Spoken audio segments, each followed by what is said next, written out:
Da-da-dunt, da-da-dunt. I'm better than ESPN. What's up, good people? Mark Holmes here, and as always, I appreciate you guys. We have a little bit of an update here. The Dallas Cowboys, after bringing in 5 on it defensive ends and edge rushers, have signed one to the roster. One James Houston, 26 years old, edge rusher, who has in his career 21 tackles, 9 sacks, which is kind of a great ratio there. 9 sacks to 21 tackles.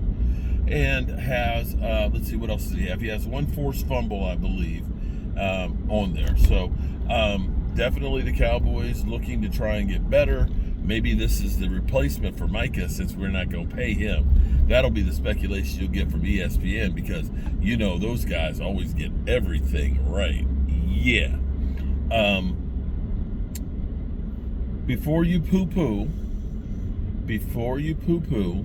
we've had quite a few players that we brought in that weren't really well-known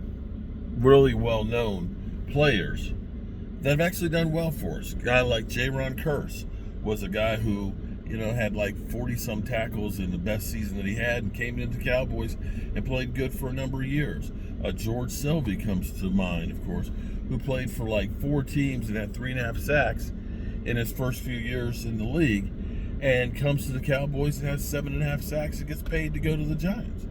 So, the Cowboys are looking for a certain type of player to do things that they want to do, and I think that they also want to get the edge rushers down. They want to have plenty of edge rushers that will actually open up Micah Parsons to be all over the field.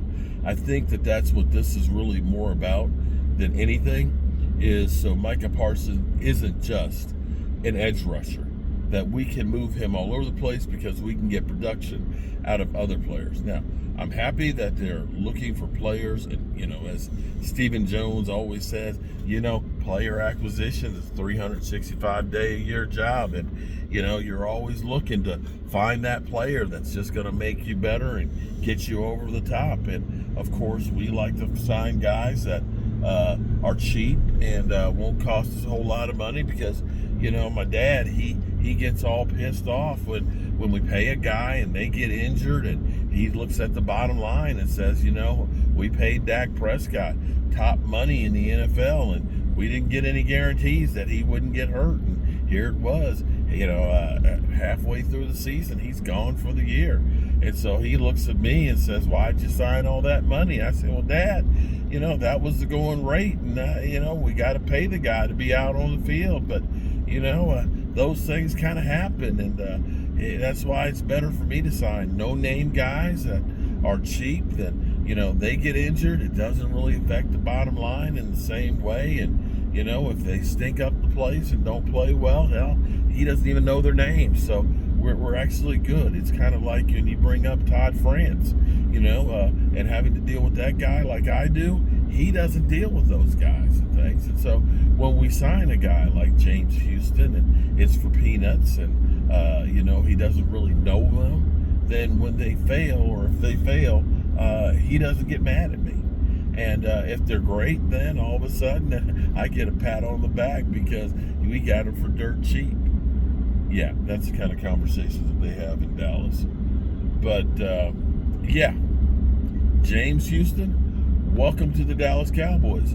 I hope you bring it, buddy. I'd like to see 21 tackles and 9 sacks in one season with the Cowboys. That would make me happy as could be. All righty, good people. I'm on my way to the dump again. And we have 25 minutes before Dallas Cowboys practice. We'll find out. Will he or won't he practice? And that is Micah Parsons. Peace.